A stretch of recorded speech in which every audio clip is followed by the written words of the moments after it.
షేర్లింగంపల్లి బస్తీ దవాఖానాను పరిశీలించిన అనంతరం మాజీ మంత్రి హరీష్ రావు మాట్లాడుతున్నారు. లైవ్ చూద్దాం. సోయి రేవంత్ రెడ్డికి లేదు.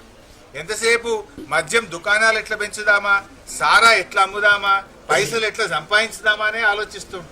ఈ మధ్య కొత్త వైన్ షాప్ల కోసం అప్లికేషన్లు తీసుకుంటే 2 లక్షలు కాదు 3 లక్షలు పెట్టిండు. అప్లికేషన్ 3 లక్షలు పెట్టి వసూలు చేసుకుంటాడు. అరే ఆయనకు పైసలు తక్కువ వచ్చినాయి, అప్లికేషన్లు ఫుల్ రాలేదట. ఇప్పుడు అడగకుండానే ఇంకో వారం రోజులు ఎక్స్టెన్షన్ ఇచ్చిండు. అంటే ఇంకా కొన్ని అప్లికేషన్లు రావాలి, ఇంకా కొన్ని దుకాణాలు పెట్టాలి, ఇంకా పైసలు సంపాదించాలి, జనం తాగాలి, ఊగాలి, రేవంత్ రెడ్డి కిట్టి నిండాలి. ఇంతేనా నీకు? ప్రజల మీద సోయి లేదు. మరి కేసీఆర్ కిట్ ఎందుకు అంతలేదు? బస్తీ దవాఖానలో జీతాలు ఎందుకు వస్తలేవు? బస్తీ దవాఖానలో మందులు ఎందుకు లేవు?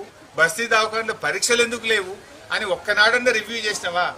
మద్యం దుకాణాల గురించి ఇంకా దరఖాస్తులు అమ్ముర్రి, 3 లక్షలు ఫీజు పెట్టుర్రి, రేటు పెంచుండ్రి, పైసలు సంపాదించుండ్రి, దీని మీద మాట్లాడుతున్నావు తప్ప గరీబోల గురించి నువ్వు మాట్లాడతలేవు. ఆనాడు 15వ ఆర్థిక సంఘం కేంద్రంలో ఉండే ప్రభుత్వం అరే ఈ బస్తీ దవాఖానాలు చాలా బాగా పెట్టిండు కేసీఆర్, బాగుంది, దేశం మొత్తం తెలంగాణను చూసి నేర్చుకోండి అని ఆనాడు మమ్మల్ని ప్రశంసించారు. కానీ ఈనాడు ఏమైపోయింది?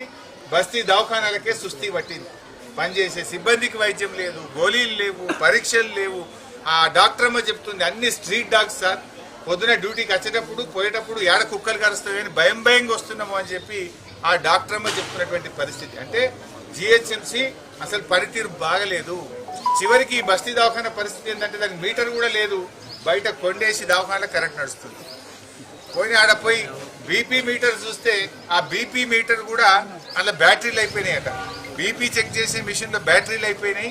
బ్యాటరీ అయిపోతే మాకు ఇక బ్యాటరీలు కొనడానికి పైసలు వస్తలేవు సార్, అయితే కరెంట్ ఉంటే చూస్తున్నాం, లేకపోతే బ్యాటరీ లేకపోతే పక్కకు పెడుతున్నాము అన్నారు. బీపీ మీటర్లో కనీసం గోళీలు కూడా లేనటువంటి పరిస్థితి వచ్చింది. ఆరోగ్యశ్రీ 1400 కోట్లు దాటిపోయింది. ఇలా ప్రైవేట్ ఆసుపత్రుల్లో ఆరోగ్యశ్రీ కింద పేషెంట్లను చూడడం ఆగిపోయింది. రేవంత్ రెడ్డి గారు నువ్వేదో 10 లక్షలకు పెంచిన డాంబికాలు కొట్టుడు కాదు, ఆరోగ్యశ్రీ బకాయిలు విడుదల చేయి.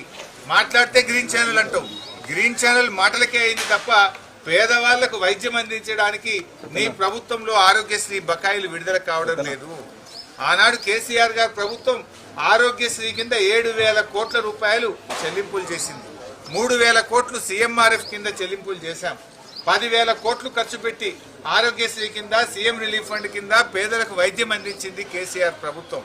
నువ్వు వచ్చినాక ఇవాళ ఆరోగ్యశ్రీ వాళ్ళు కూడా స్ట్రైక్ చేయవట్రి, ఆసుపత్రులకు తాళాలు వేయవట్రి, మేము పేషెంట్లను చూడం, రేవంత్ రెడ్డి మాకు 2 ఏళ్లకెళ్ళి పైసలు ఇస్తలేడు అని చెప్పి ఇవాళ ఆరోగ్యశ్రీ ఆసుపత్రులన్నీ కూడా మూలకు పడే పరిస్థితి వచ్చింది, మూతపడే పరిస్థితి వచ్చింది. పేదలకు వైద్యం ఆగిపోయే పరిస్థితి ఏర్పడ్డది. ఇక ఈహెచ్ఎస్ ఉత్తదే, జేహెచ్ఎస్ ఉత్తదే. మా జర్నలిస్ట్ హెల్త్ స్కీమ్ కానీ ఎంప్లాయీస్ హెల్త్ స్కీమ్లో పోతే ఆ వెల్నెస్ సెంటర్లన్నీ తాళాలు పడ్డాయి. వెల్నెస్ సెంటర్లలో మందులు లేవు.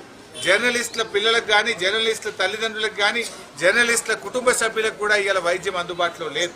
ఎంప్లాయీస్ హెల్త్ స్కీమ్ కింద 23 నెలల రేవంత్ రెడ్డి ప్రభుత్వంలో ₹1 కూడా ఇవాళ వరకు ఉద్యోగస్తులకు విడుదలైనటువంటి పరిస్థితి లేదు. ఈహెచ్ఎస్ అటకెక్కింది, జేహెచ్ఎస్ అటకెక్కింది.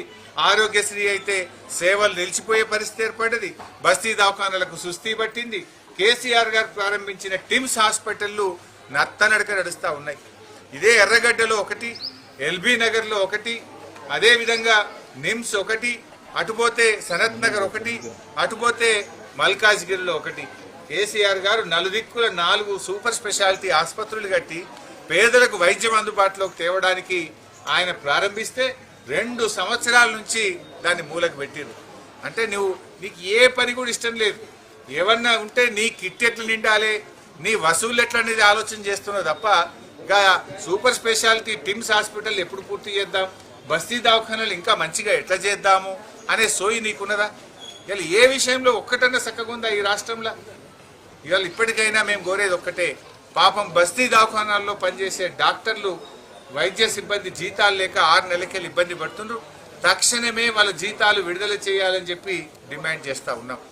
నంబర్ 2, 110 రకాల మందులకు గాను 60-70 రకాల మందులు కూడా లేవు. మొత్తం 110 రకాల మందులు బస్తీ దవాఖానాలకు సప్లై చేయాలి, మందులు పేదలకు అందుబాటులో పెట్టాలని డిమాండ్ చేస్తూ ఉన్నాం. 3వది 134 రకాల పరీక్షలు బస్తీ దవాఖానాల్లో ఉచితంగా చేయాలి. ఇవాళ రీఏజెంట్స్ లేక D3, B12 టెస్టులు తదితర టెస్టులు జరగడం లేదు కనుక మొత్తం 134 రకాల పరీక్షలు ఉచితంగా బస్తీ దవాఖానాల ద్వారా పేదలకు అందే విధంగా ప్రభుత్వం మళ్ళీ పునరుద్ధరించాలని చర్యలు తీసుకోవాలని కోరుతా ఉన్నాం. అదేవిధంగా నువ్వు జీతాలు ఇస్తలేవని చాలా మంది రాజీనామా చేసి ఉద్యోగం విడిచిపెట్టిపోయింది. బస్తీ దవాఖానాల్లో చాలా చోట్ల డాక్టర్లు లేరు, సిబ్బంది లేరు. నువ్వు జీతాలు ఇవ్వక చాలా మంది ఉద్యోగాలు వదిలిపెట్టినారు. తక్షణమే అన్ని ఖాళీలు కూడా నిలపాలని చెప్పి బీఆర్ఎస్ పార్టీ డిమాండ్ చేస్తూ ఉంది. ముఖ్యంగా ఇలా జూబ్లీ హిల్స్ ప్రజలు, హైదరాబాద్ ప్రజలు గమనించాలి. రేవంత్ రెడ్డి ఇలా రేపు ఏమంటాడు, జూబ్లీ హిల్స్ గెలిస్తే నేను బస్తీ దవాఖానాలను అటకెక్కించిన, మందులు లేవు, పరీక్షలు లేవు, సిబ్బంది లేరు, జీతాలు లేవు, అయినా జూబ్లీ హిల్స్ నాకే ఓటేసింది అంటాడు.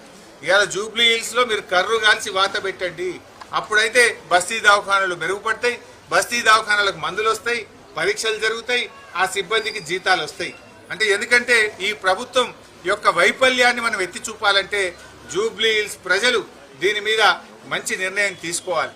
ఈ హైదరాబాద్ ప్రజలు కూడా జూబ్లీ హిల్స్ లో ఉండే మీ బంధువులకు, మీ దోస్తులకు, మీ సహచరులకు చెప్పి కాంగ్రెస్ పార్టీకి గుణపాఠం చెప్పే విధంగా హైదరాబాద్ జంట నగరాల ప్రజలందరూ కూడా పూనుకోవాలని చెప్పి నేను కోరుతా ఉన్నా.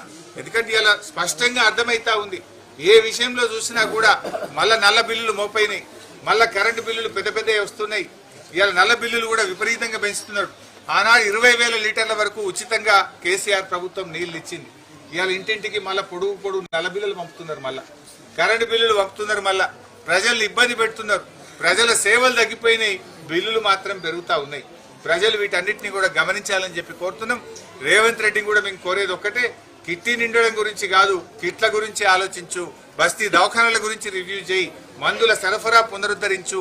కేసీఆర్ కిట్టు పేరు మారుస్తా అన్నావు, పేరు మారిస్తే రాసుకొని ఇందిరాగాంధీ పేరు పెట్టుకుంటావు, నీ పేరు పెట్టుకుంటావు, రాజీవ్ గాంధీ పేరు పెట్టుకుంటావు, పెట్టుకో, కానీ గరీబోళ్ళకు మాత్రం కిట్లు సప్లై వెంటనే స్టార్ట్ చేయాలని చెప్పి డిమాండ్ చేస్తాం.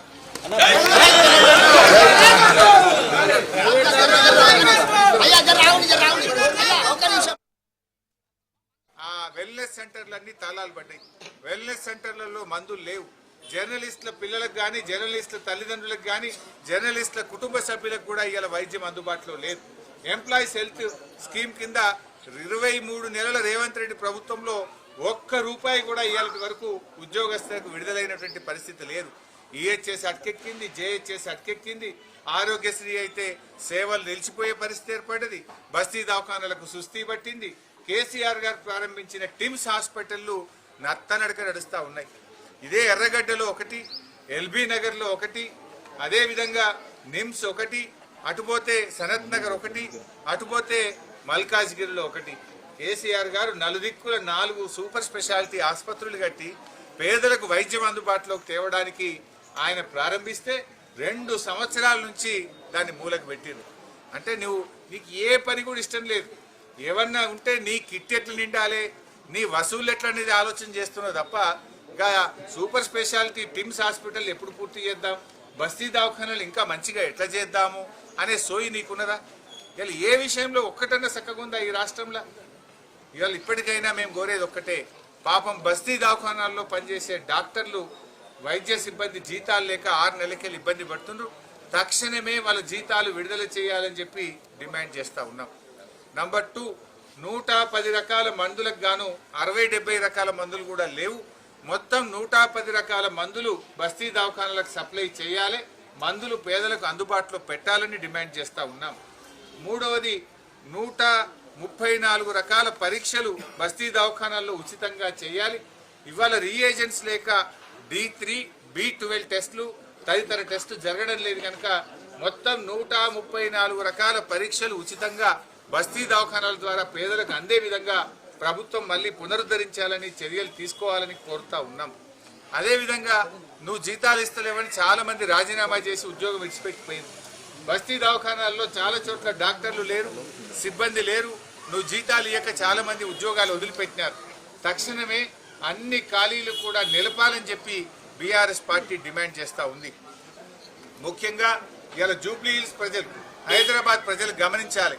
రేవంత్ రెడ్డి ఇలా రేపు ఏమంటాడు, జూబ్లీ హిల్స్ లో గెలిస్తే నేను బస్తీ దవాఖానాలను అటకెక్కించిన, మందులు లేవు, పరీక్షలు లేవు, సిబ్బంది లేరు, జీతాలు లేవు, అయినా జూబ్లీ హిల్స్ నాకే ఓటేసింది అంటాడు. ఇవాళ జూబ్లీ హిల్స్ లో మీరు కర్రు కాల్చి వాత పెట్టండి. అప్పుడైతే బస్తీ దవాఖానాలు మెరుగుపడతాయి, బస్తీ దవాఖానాలకు మందులు వస్తాయి, పరీక్షలు జరుగుతాయి, ఆ సిబ్బందికి జీతాలు వస్తాయి. అంటే ఎందుకంటే ఈ ప్రభుత్వం యొక్క వైఫల్యాన్ని మనం ఎత్తి చూపాలంటే జూబ్లీ హిల్స్ ప్రజలు దీని మీద మంచి నిర్ణయం తీసుకోవాలి. ఈ హైదరాబాద్ ప్రజలు కూడా జూబ్లీ హిల్స్ లో ఉండే మీ బంధువులకు, మీ దోస్తులకు, మీ సహచరులకు చెప్పి కాంగ్రెస్ పార్టీకి గుణపాఠం చెప్పే విధంగా హైదరాబాద్ జంట నగరాల ప్రజలందరూ కూడా పూనుకోవాలని చెప్పి నేను కోరుతా ఉన్నా. ఎందుకంటే ఇలా స్పష్టంగా అర్థమైతా ఉంది, ఏ విషయంలో చూసినా కూడా మళ్ళా నల్ల బిల్లులు మోపైనాయి, మళ్ళా కరెంటు బిల్లులు పెద్ద పెద్ద వస్తున్నాయి. ఇవాళ నల్ల బిల్లులు కూడా విపరీతంగా పెంచుతున్నారు. ఆనాడు 20,000 లీటర్ల వరకు ఉచితంగా కేసీఆర్ ప్రభుత్వం నీళ్లు ఇచ్చింది. ఇవాళ ఇంటింటికి మళ్ళీ పొడుగు నల్ల బిల్లులు పంపుతున్నారు, మళ్ళా కరెంటు బిల్లులు పంపుతున్నారు, మళ్ళా ప్రజలు ఇబ్బంది పెడుతున్నారు. ప్రజల సేవలు తగ్గిపోయినాయి, బిల్లులు మాత్రం పెరుగుతా ఉన్నాయి. ప్రజలు వీటన్నిటిని కూడా గమనించాలని చెప్పి కోరుతున్నాం. రేవంత్ రెడ్డిని కూడా మేము కోరేది ఒక్కటే, కిట్టి నిండడం గురించి కాదు, కిట్ల గురించి ఆలోచించు, బస్తీ దవాఖానాల గురించి రివ్యూ చేయి, మందుల సరఫరా పునరుద్ధరించు. కేసీఆర్ కిట్టు పేరు మారుస్తా అన్నావు, పేరు మారిస్తే రాసుకొని ఇందిరాగాంధీ పేరు పెట్టుకుంటావు, నీ పేరు పెట్టుకుంటావు, రాజీవ్ గాంధీ పేరు పెట్టుకుంటావు, పెట్టుకో, కానీ గరీబోళ్ళకి మాత్రం కిట్లు సప్లై వెంటనే స్టార్ట్ చేయాలని చెప్పి డిమాండ్ చేస్తాం.